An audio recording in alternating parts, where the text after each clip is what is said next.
Readjust this. So how have you been? I've been well. How about yourself? I'm just writing a lot. I'm a little bit more than halfway done with the third book, and I'm dying to get it written. And it's going to be a long one. So got my So work cut out for me. all of the experiences in the third book that's yet to come out, like everything that's going to be in there, Correct. has that already happened?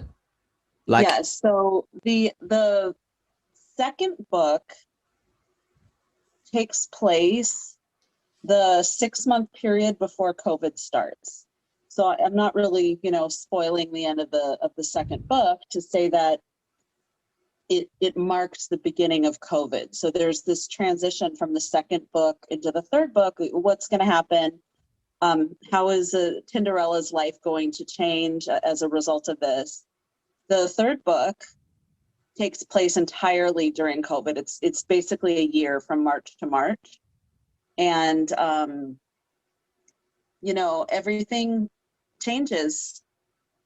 how did you, obviously no spoilers for the book, but how did you handle the sex-filled lifestyle in a time where nobody was doing that? Well, yeah, that's the crux of the story. So in the second book, my character dives a little bit deeper into that world of, what we talked about last time with the naughty sex parties and the swingers and all of those things. And also I started dating, just going to restaurants with somebody and having a good time. And then all of a sudden, it was the end of that. Restaurants were closed, clubs and bars were closed, the parties were all gone. And then everybody was sequestered at home with their spouses. So it was very difficult to figure out how to get together and what was safe and when it was safe. So I think of COVID almost as an antagonist of book 3. It really is the barrier to everyone's happiness.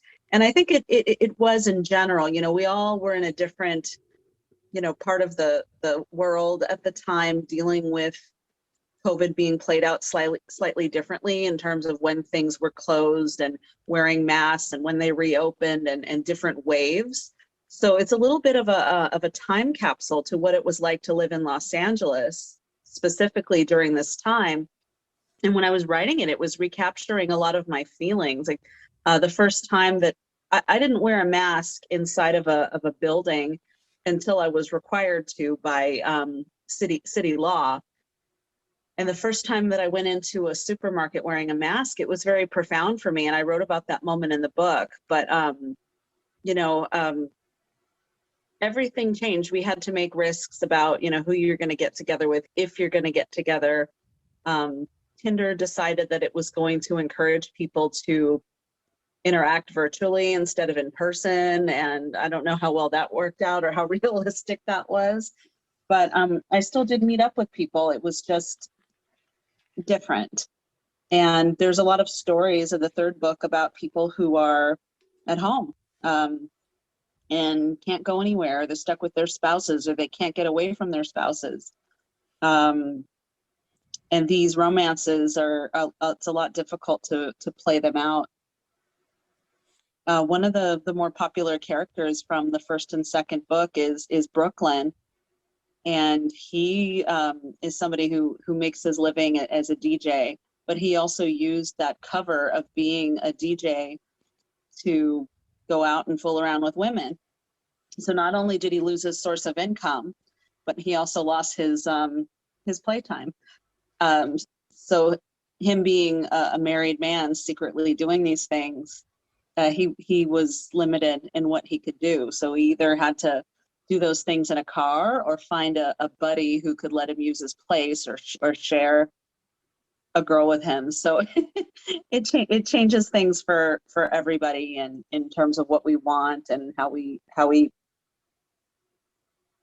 conduct our lives and what things we can do, and mentally how we adjust to all of the changes. So there's actually a lot of that in the book. It gets quite emotional. There's people that completely disappear from my life because of it, or I completely disappear from their life, or there's a lot of tension. There's a particular character that I really want to see him, and he really wants to see me, and there's almost no way. So that tension is really palpable throughout the entire book. 'Cause the entire book takes place during quarantine. So. And these we spoke about this. These are all real stories, or real people, real Yes, stories, everything. real What's people, real stories. So there are some recurring characters from book 1 and book 2. And there are many, many, many, many brand new characters. It's a longer book. It's going to be a longer book because it covers a longer span of time.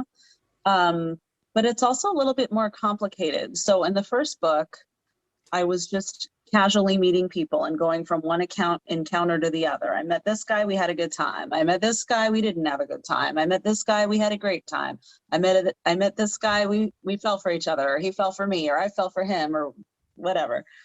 The second book gets a little bit deeper into the parties and the good times and the wild, naughty aspects of it.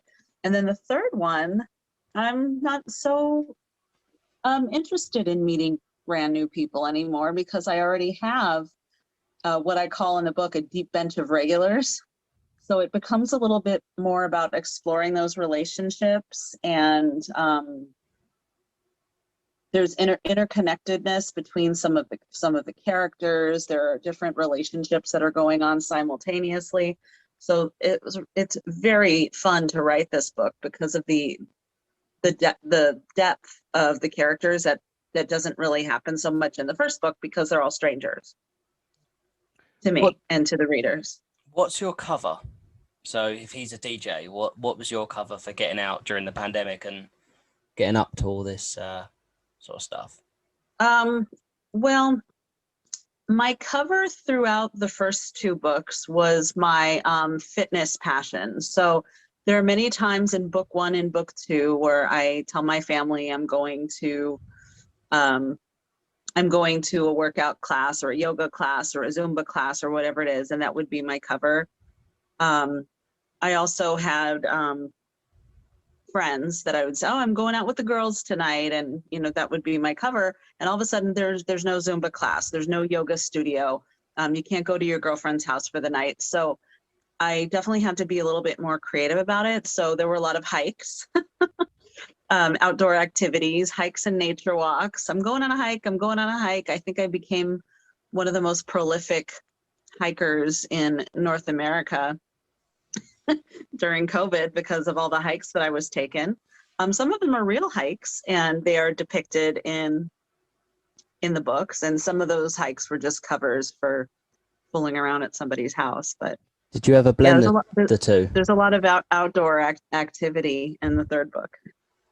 That makes sense. And how do you handle sort of dating in this capacity?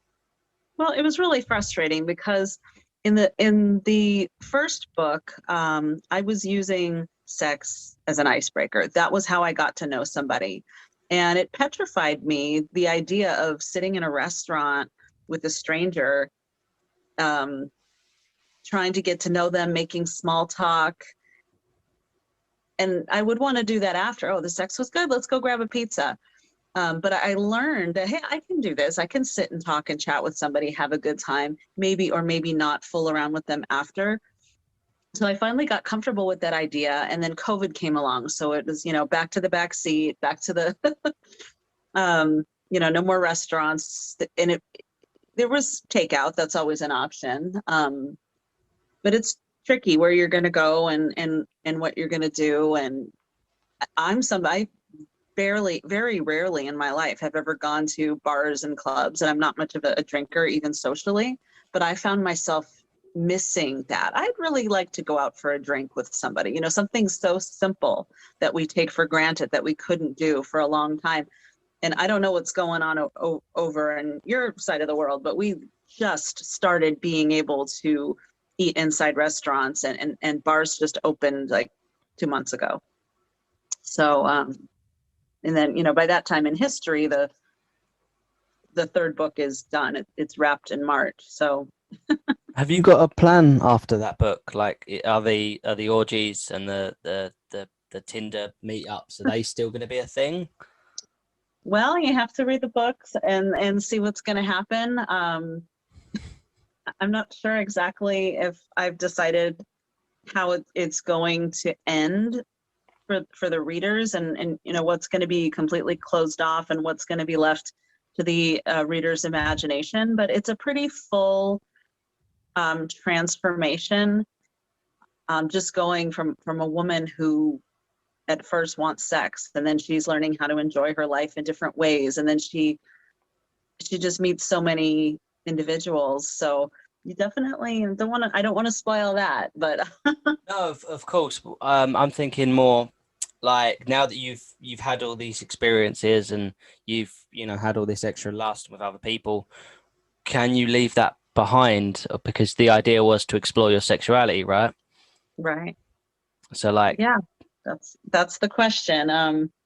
but When that's everything that you know about your life and about sexuality and about monogamy is completely turned on its head, how do you continue? What do you go back to? What is your new normal once you've scratched that itch? Can you ever, put the animal back in the cage, or is it just a different way of living from there forward? So and I yeah. have learned also going through this that there are certain things that readers want for Lexi as a character. Um, I've had people tell me there were certain interactions. Oh, if I were that guy in that situation, I would have done this with you, or why did you see that guy a second time after he did that? And I think there's certain resolutions that people would like to see happen. And I promise that there will be nothing in the book that is manufactured to please an audience, but everything is still 100% true and 100% what happens, but it's up to me to decide where in my life I'm going to end this story. And then each of the books has a prologue or an epilogue. What kind of information am I going to put in that epilogue, and what does the future hold for Lexi? Those are things that I still have to decide in my writing and in my life. And the readers will have to join me for that adventure. Yeah, absolutely. But the way you talk about Lexi, it's almost like you're disconnected from this character, but that character's you, no? That character is me. It's weird talking about myself in third person, but that character is me. And to be completely honest, when I read the first book, I barely recognize that version of myself. I barely recognize that Lexi, and that was me at the time. And there's nothing that I did that I am not proud of. Every moment in that story took me on a journey to where I am. And there are so many characters that, maybe the moments weren't the most positive sexually, but I learned from them and I grew from them. I wouldn't have learned about myself if I hadn't been through certain experiences. So everything that's in the first book and the second book, and of course in the third book, because it's much, much longer, has led me to where I am now. I think the biggest difference is I learned to weed people out a little bit better. So through my experiences, learning what I want, learning what I like, I've learned to avoid some of the more negative situations that happen early on. And I have to be fair because I had a great time. I was lucky. I was smart. I was safe. I never put myself in situations where I was in danger or I was uncomfortable. It was just a matter of what sexual experiences are enjoyable for me and what sexual experiences would I like to pass on in the future. And that's a lesson that takes some time to learn. And I've had a lot of women tell me, oh, Lexi, that was so me in my 20s. That was what I did in my 20s. Well, I didn't do that in my 20s. I was madly in love. I was monogamous. I was happy.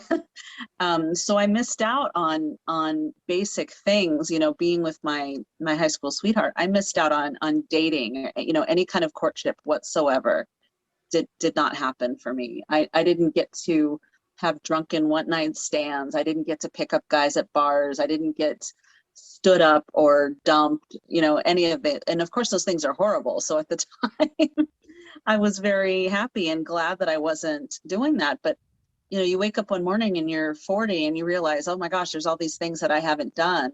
So it really was an animal let out of her cage, and I had to learn those things to become myself. I had to experience those things, and there isn't a moment of regret at all. It's all about learning and growing from learning. And what I really hope in the future is that I don't ever get comfortable not being adventurous. I always want to keep finding out and keep trying things and trying to figure out what works for me at the whatever moment in my life that I'm in. What's the most dangerous situation that, like, obviously you try not to put yourself in danger, but has there ever Yeah. come a time where you've been in a situation where you're like, oh fuck? No. Well, I wouldn't say dangerous. I would say uncomfortable. The scene, there's a scene in the second book, about halfway through the second book, that sticks out to me a lot. There's a man, his name is Adolf, which is weird, but he's a black dude. And he invited me over, and he was very uninterested in anything that would please me at all sexually. It was all about him. And this was a 38-year-old man, and he wasn't trying to dominate me. He just didn't give a fuck. And I remember I told him I wanted to do a certain position. And he's like, oh, I don't like that. I don't do that. So we were starting to go at it. And I said, you know, there's two of us in the room, right? And it flummoxed him. He'd never had anybody stop him before in the middle of whatever he was doing and tell him that what he was doing was wrong. And when I look back on the incident, I take part of the blame, because I jumped into a situation with somebody without fleshing out whether he and I were going to be a good sexual match or not. But I'm like, if you're not interested in pleasing your partner, just go home and masturbate. Just get a fleshlight, because if there's another person in the room, you've gotta, well, you don't gotta, I mean, every woman has different things that she's interested in doing, but it was a very weird situation. I just stopped and I told him off, and I texted him afterwards when I left, and this whole exchange is in the book, of course, but he was just like, wow, I didn't really know what to say when you said that. And I'm like, yeah, just don't ever put a woman in a situation where she just feels like what am I here for? So it wasn't a dangerous situation. I mean, it could have, any situation that I've been in could have been dangerous, and I've been pretty good about figuring that out. But it was just like, what are we doing? Is this is this just for you? Or, I'm not the kind of girl who just wants to do whatever the man wants. It's my story is about my pleasure. And if I meet somebody who is not interested in giving that to me, then What was the it's not position? right. What's that? What was the position? Oh God, I don't even remember. It's just I don't remember. You have to look in the book, but I think he there was just no foreplay. There was no, I don't know. It's a little bit more, it's more clear in the book, but Come on, Adolf, get it together, man. Come on. What was the biggest surprise that you discovered about yourself? The thing that was, you were like, oh, I didn't expect to like that. I've realized that I am an exhibitionist. I love being watched, which is ironic, but I love the idea of people being turned on, watching me, enjoying themselves watching me. I like it in person, not so much, the video call thing is, I'm just an in-person person. I'm a flesh person, but I do like a group situation. I do like being the center of the activities that are going on. It's pretty intoxicating. I know some people are more voyeuristic. They like to watch, or, you know, they see somebody fooling around in a car. Ooh, what's that? But I get turned on at the idea of people watching, which I never thought in my life that would be something that I would care about. So. What was the moment that you did that and you were like, oh, that's a bit of me?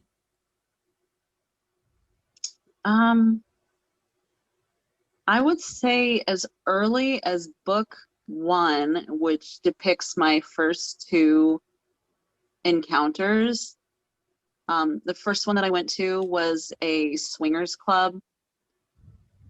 I went to with a date, and I realized, you know, I'd never had anybody watch me before, and I realized that I was okay with it. And then the second event that I went to was more of a gangbang type event where there were way more men present than women. So the men are standing around with their dicks in their hand, just, you know, waiting for a turn or waiting to watch, or, you know, waiting for every, I call them pigeons. Every time a woman walks in the room, they all follow like pigeons. They follow the woman to see where she's going to go. And then if she's done or she's busy, another woman walks in, they all walk over to her. So yeah, I like entertaining the pigeons. I like feeding them breadcrumbs. You could have named one of your books that, Entertaining the Pigeons, and people would have been so confused when they picked it up. Right. Yeah, I coined the term pigeons in the first book, and it continues in the second book. There aren't pigeons in the third book because there aren't really a lot of group scenes. There are some, but they're more intimate events at somebody's house rather than a big, huge party with, you know, 50 people or 20 people. So I mentioned the pigeons, but just because it's a thing. Yeah. What's the most people that have watched you engage physically at once? Oh gosh, I'm I couldn't say for certain, but I know in that situation it's probably really difficult to count the people in the room. yeah, I'm definitely not, you know, sometimes I don't even know what's going on around me when I'm in that situation, because I do like to live in the moment. So even though I like being watched, it's not a performance for me. I am very authentic about what I do, and I really like to enjoy it and live in the moment and connect with the person that I'm with. I always ask what their name is. There's one dude in the first book. I asked him what his name, and he said, doesn't matter. And I named him in the book, doesn't matter, because he didn't even have the decency or respect to either tell me his name or make one up. So that was, I wouldn't say that I regret that, but it's one person that I wish I would have just been like, oh, you don't tell me your name? Like, go fuck off. But Yeah. whatever. No, some people are just, maybe for him that was his fantasy where he's like trying to be, you know, Sure. the stoic cool guy, I suppose. Yeah. Oh, no, he wasn't cool at all. He was the least fun person there. I mean, he thought he was cool for sure. Yeah, that's the thing. Most people that think they're cool generally aren't. Yeah, and he was rude. He like cut in line in front of this lovely older gentleman that I was having a good time with, and I was mad about that. You know, I like to reward polite people who are considerate. Cut in line, like a queue, like a line Um, of people. it's not a theoretical queue. It's more of a circle, and you kind of get to pick. But I think the gentlemen who are watching are considering, you know, who's going to go next, and you know, whose turn it's going to be. And it's funny because sometimes they'll be complete gentlemen, and you know, I'm the one who picks. It's not really a line. So if I say you, it's your turn. Sometimes a guy will be, oh no, he's next. Like, no, you're next. I get to pick. This Yeah. isn't Disneyland. Like, So yeah, you know, it gets like that sometimes. how do you decide who's next? Like, what makes you go, oh, that's the person? Like, that sounds really weird, but Yeah, like, it's a split moment decision. It could be, for me, it's all about the eyes.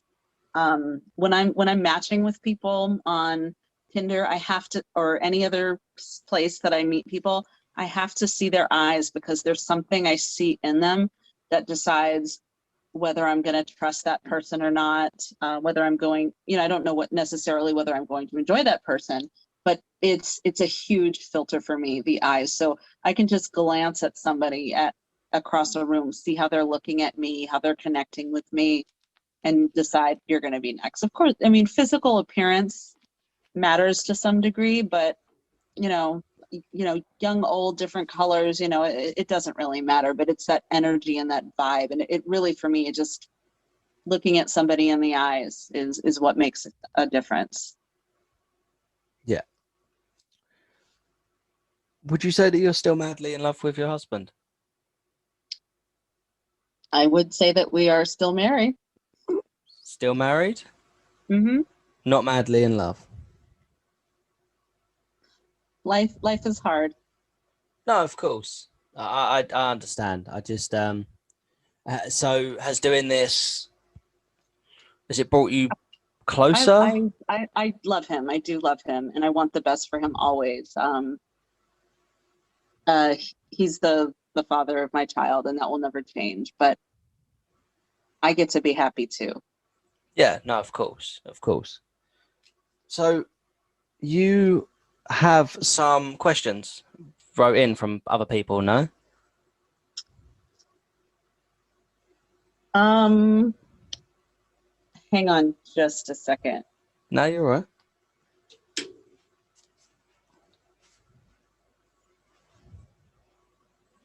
I also have some.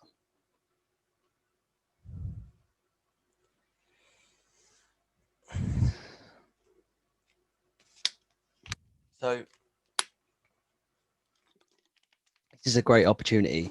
If you are watching, then Sorry about that. No, you're right.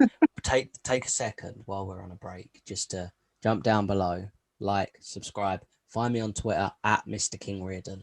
Make sure you do that. Follow the YouTube, follow the Spotify, and just drop a comment. Just say, look, how you doing? Little hello. Just say something nice. Have you got your questions? Yeah, they're kind of generalized questions.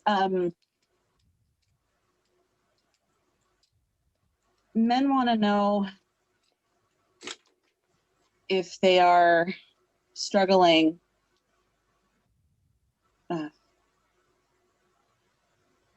to please a woman or their partner. What should they do? And I've come to realize that the reaction of both parties, I'm going to say man and woman, because I'm a straight woman, and that's how I frame this, but it really doesn't matter. But the point is, two partners having communication is what matters. I think that women tend to get offended if a man is having trouble, and to take it personally. But if she realizes it has nothing to do with her or his desire for her, it's just about, sometimes the body doesn't listen, nerves get in the way, there's physiological factors involved. It's just communication is really important to get through those moments, and there are many ways to take care of that problem. If a man wants to satisfy a woman, he certainly doesn't need to be erect to be able to do so. So it's just about communicating and realizing that if the desire is there and the intention is there, then that just opens everybody up to having a better time. Absolutely. Have you got another? Let me see. Well, people are asking me a lot of the same questions that you ask. What's next for Lexi? What's next for me as the author? I'm planning on continuing writing about sex, but more from a sociological or anthropological perspective. I'm very fascinated with couples dynamics. I'm fascinated with kinks and sexual predilections and where they come from. So I'm planning on doing some research Through the Tinderella series, I learned a lot about me and what makes me tick and what makes me happy. But I also talked to many, many, many, many, many, many, many men, single men, married men, swinger men, open men, cheating men, divorced men, old men, young men, confident men, insecure men. So I've learned a lot about what their experiences are like sexually in terms of finding a partner, you know, what hookup culture is like for them, or dating culture, or whatever it is. So I want to write a lot about that. I also have another one. Oh, people always ask me what I want people to take away from my books, from reading them, because yes, it's my story, but it's my story because there are so many people involved with it. But there's two main things. One is to enjoy your life, love your life, live in the moment, and don't wait for, you know, the right time to do what it is that you want to do. Or for women, you don't have to, or anybody, you know, you don't have to lose that last 10 pounds, or you don't have to have this amount of money. You don't have to.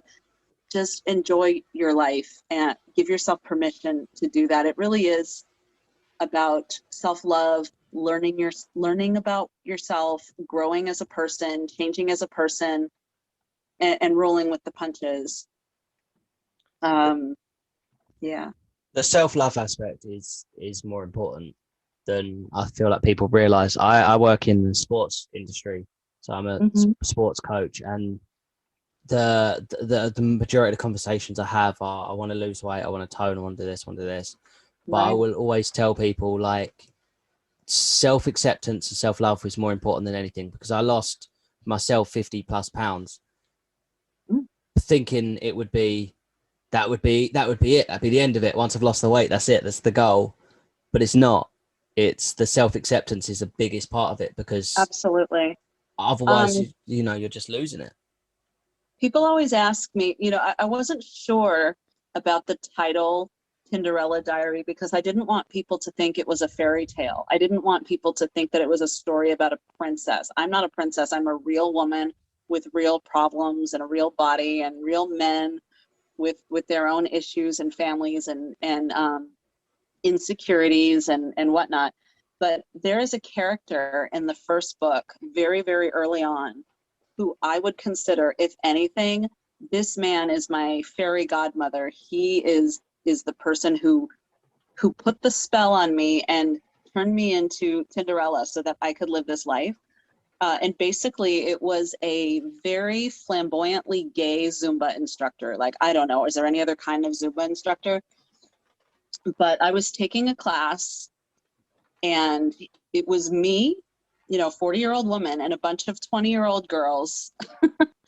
And he was telling us, I wish I had what you had, meaning women, us. I wish that I had the power in the sexuality that you have. I wish that you would be able to realize how powerful you are as a woman. And something in me just snapped. At that moment, I was the highest weight that I'd probably been in 15 years. And I had a lot of confidence issues, body consciousness problems, and something snapped in me that day. I said to myself, this is my body that I was given. I'm going to enjoy it, whether it's an exercise class, whether it's sex, whether it's this, whether it's that. This is my gift, that I have this type of pleasure that I can receive, that I could give. And that very next morning is when I downloaded Tinder and started on my journey. So I look back at that man. He was my fairy godmother. He made this all possible. And there were some times in the third book where I was, you know, during COVID, where I was thinking, is the spell coming to an end? Am I going to go back to who I was before? And I don't know the answer to that. But if when we love and accept our bodies, and especially for you as an athletic trainer, these bodies are machines and we're supposed to keep them healthy so they function for us. It's not about keeping them looking a certain way. It's about keeping them functioning a certain way. And once I learned that I liked the way my body functioned, I learned to love the way that it looked and the way that it feels, and to be comfortable sharing that with whoever the fuck I wanted to. So that's kind of the overall message there. That's it. That's more important than anything. Okay, so Yeah. I do have a few of these.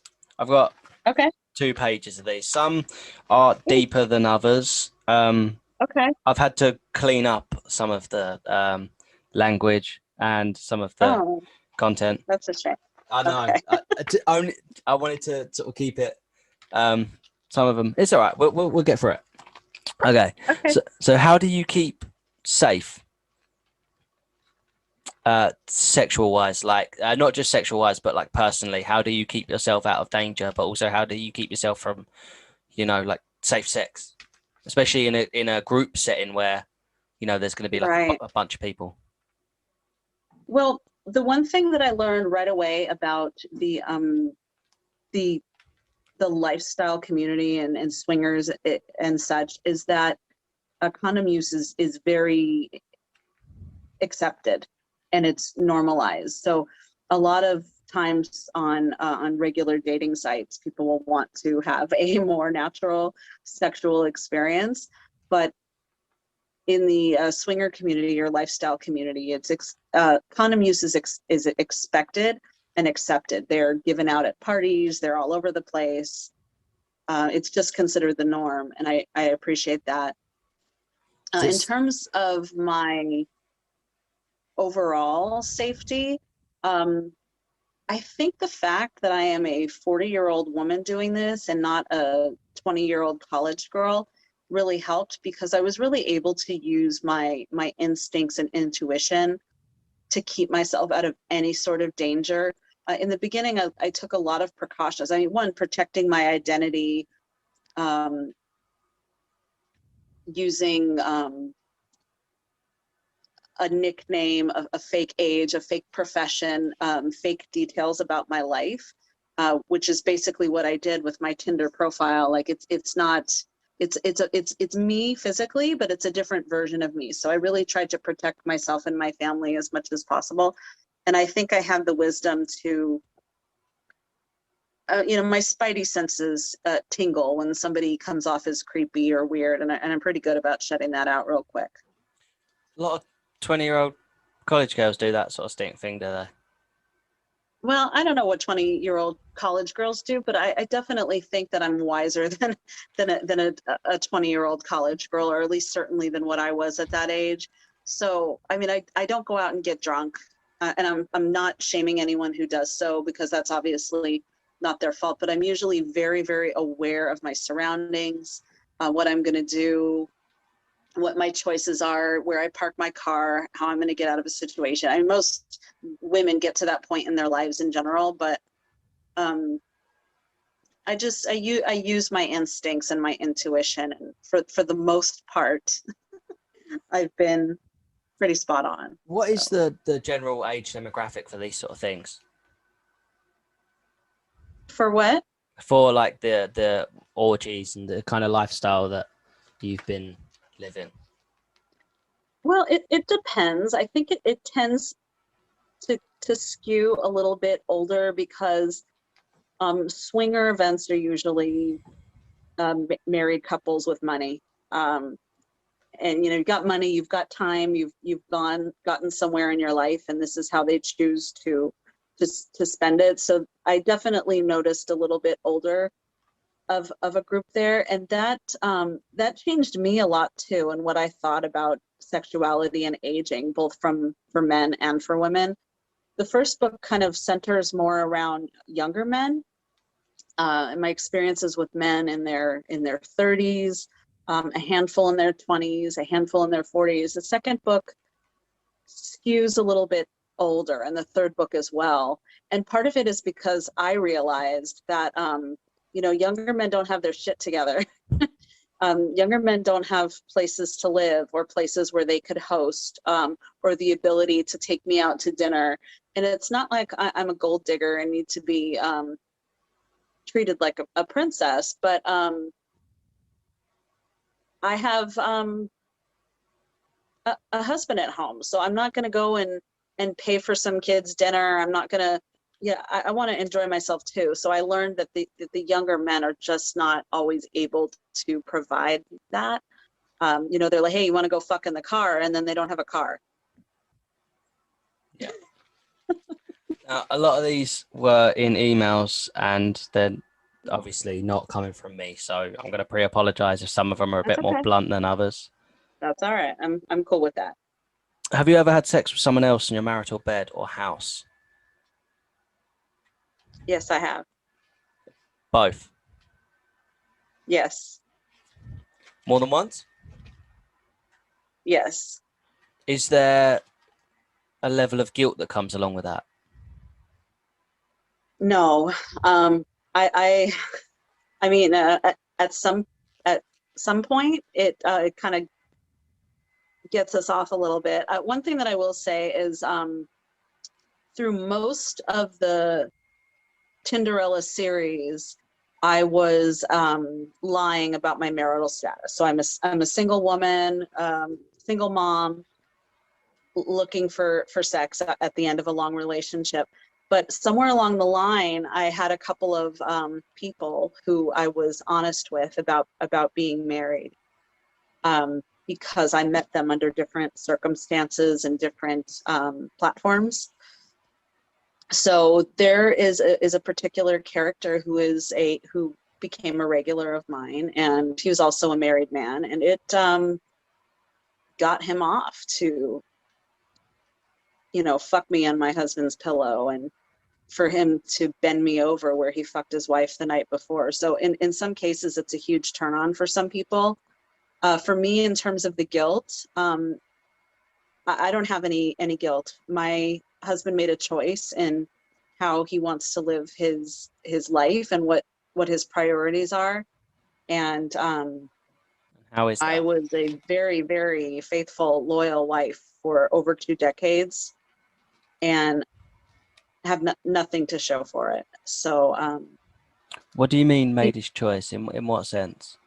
he is an avid beer drinker, and that has been his priority.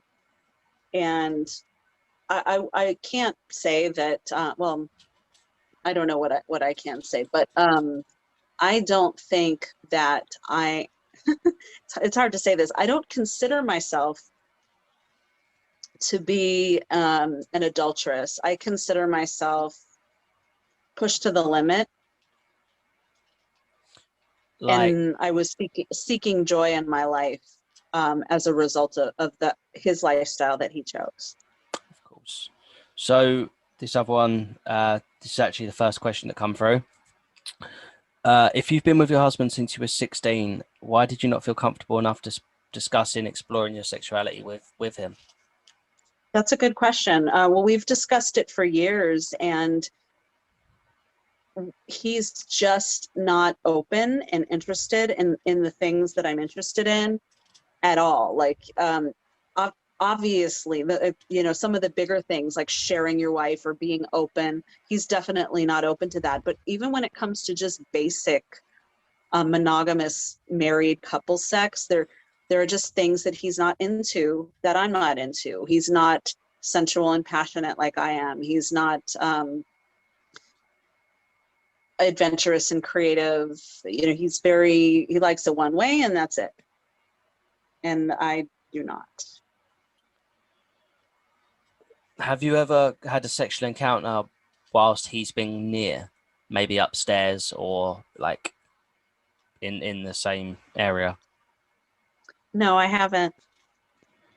But thank you for putting that on my bucket list. No worries.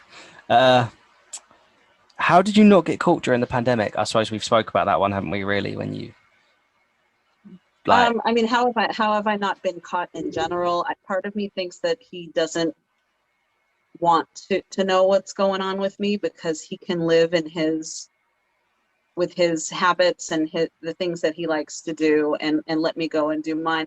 but also part of it is because we established early on in our relationship that I was a person with hobbies and interests outside of the house, and he is somebody who doesn't. So he's a homebody, and I am not. Yeah. So he never really followed me around or questioned where I was going, or begged me to stay at home with him. It was always sort of, she does her thing and I do mine. So once for me, 2 years ago, once it became sexual, nothing really changed for him because I was always just doing my thing. Do you and him still have regular sex? Yes, we do.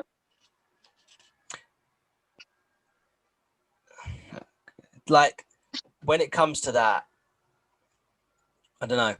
How is that after going out and having all these fantasies? Is this something that you explore in the book, where the difference between going out and, jumping into an orgy or a Tinder, like backseat sort of thing, and then you come home and, I started to think of sex with my husband as a last resort. If I couldn't find something better to do or someone better to be with, at least I could stay home and be with him. And I'm a human being. I crave intimacy and kiss and touch and all of those things. It's not just about getting off for me. There's a lot of factors involved. So I do need that physical affection, when and where I can get it at home. But it's also to keep him happy, to keep him satisfied. And the final question that I got sent was, you've stated in a podcast that when you started, it involved a lot of sneaking around and gaslighting, your words. Did you not feel horrific guilt knowing what you've done to him?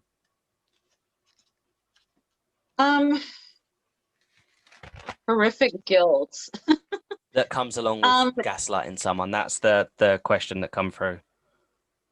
Yeah, if he knew what was going on, or even a fraction of it, he would be hurt, I'm sure. And I never wanted to hurt him or anybody else. I just wanted to enjoy my life. And I do feel some guilt, just because I don't want to hurt somebody who's been a part of my life for so many years. But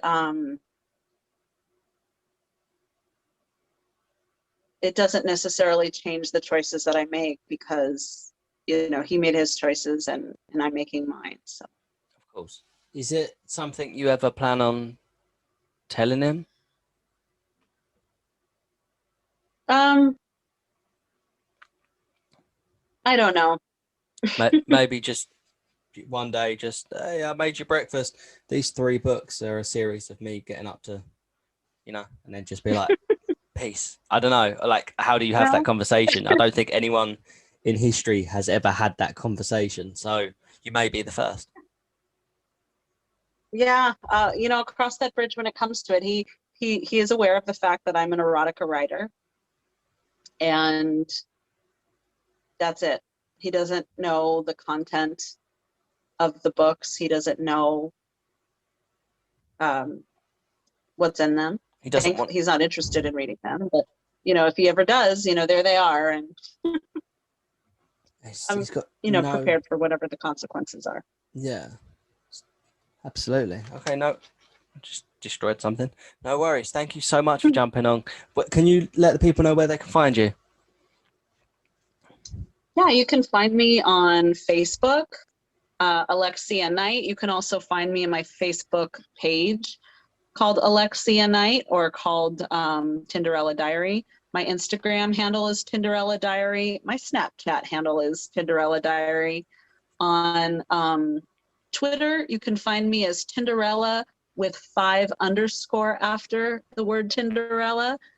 If you look for me, Tinderella Diary on Twitter, it will be somebody else. But on Twitter, I'm the Tinderella with 5_. You can also email me at alexianite@tinderelladiary.com.